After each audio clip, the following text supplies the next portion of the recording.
కూటమి సర్కార్ అధికారంలోకి వచ్చి ఏడాది పూర్తి కాకముందే ప్రతిపక్షం వైసీపీకి ఎన్నో షాక్లు తగిలాయి. గొక్క తిప్పుకోనివ్వకుండా వైసీపీ నేతలను ముప్పు తిప్పలు పెట్టి 3 చెరువుల నీళ్లు తాగిస్తున్నారు. ఇంకా ఇలాంటి షాక్లు తగులుతూనే ఉన్నాయి.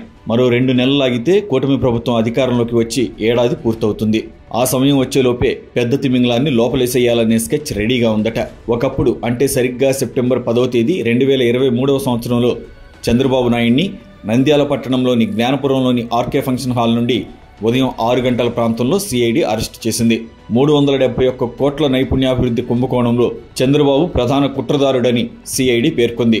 ప్రభుత్వ ఖజానాకు నష్టం మరియు ప్రైవేటు వ్యక్తులకు లాభం చేకూర్చే ఉద్దేశంతో నాయుడు సూచనల మేరకు ప్రభుత్వ ఉత్తర్వులు జారీ చేయబడినవని ఏజెన్సీ తెలిపింది.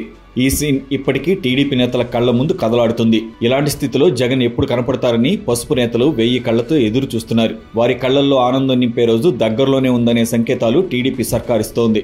అంతేకాదు అధికారంలోకి వచ్చి ఏడాది గడిచేలోపు జగన్ అరెస్ట్ చేసి లోపలేశారనే క్రెడిట్ కూటమి సర్కార్ కొట్టేసే ఆలోచన చేస్తోంది. జనం మధ్యలో ఉన్న బాబుని ఎలాగైతే అరెస్టు చేసి రాజమండ్రి సెంట్రల్ జైల్లో కూర్చోబెట్టారో అలాగే జనం మధ్యలో ఉన్న జగన్ను అరెస్టు చేసి అదే రాజమండ్రి సెంట్రల్ జైల్లో బాబు గడిపిన బ్యారక్లోనే జగన్ను ఉంచాలనే స్కెచ్ రెడీ అయినట్టు సమాచారం. స్కిల్ డెవలప్మెంట్ కుంభకోణం 100 కోట్లే, కానీ లిక్కర్ స్కామ్ 1000 కోట్లు. అంటే బాబు కేసుతో పోలిస్తే 100 రెట్లు ఎక్కువ. ఇదే అంశాన్ని ప్రజల్లోకి బలంగా తీసుకువెళ్లాలని చూస్తోంది చంద్రబాబు సర్కార్. అయితే జగన్ కు కూడా ఈ వ్యవహారంపై ప్రత్యర్థి కుట్రపై పక్కా సమాచారం ఉన్నట్లే తెలుస్తోంది.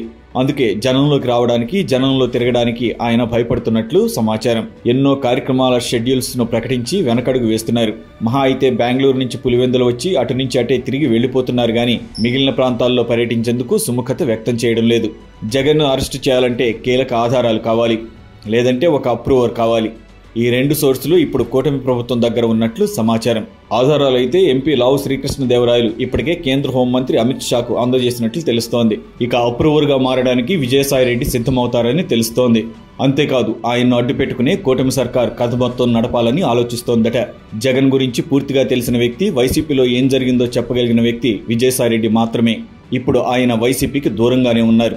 ఈయన గనక నోరు విప్పితే జగన్ను అరెస్టు చేయడం పెద్ద పనేం కాదంటున్నారు రాజకీయ పరిశీలకులు. అయితే ఇక్కడ మరో ట్విస్ట్ ఏంటంటే అప్పట్లో చంద్రబాబును సిఐడి అరెస్టు చేసింది కాబట్టి గవర్నర్ అనుమతి తప్పనిసరి అయ్యింది. కానీ ఇప్పుడు జగన్ లిక్కర్ స్కామ్ విచారణను ఈడీతో చేయించాలని చూస్తున్నారు. అదే జరిగితే గవర్నర్ అనుమతి చాలా సులభం అవుతుంది. దీంతో జగన్ అరెస్టు చాలా సులభం. సో కేంద్ర హోంశాఖ నుంచి ఈడీకి గ్రీన్ సిగ్నల్ వస్తే జగన్ అరెస్ట్ ఖాయమనేది రాజకీయ వర్గాల్లో మొదలైన చర్చ.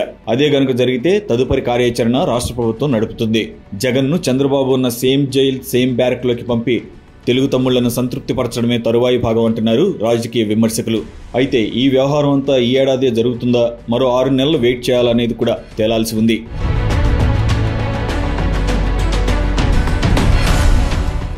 ఈ వీడియో మీకు నచ్చినట్లయితే లైక్ చేయండి, షేర్ చేయండి, ఛానల్ని సబ్స్క్రైబ్ చేసుకోండి.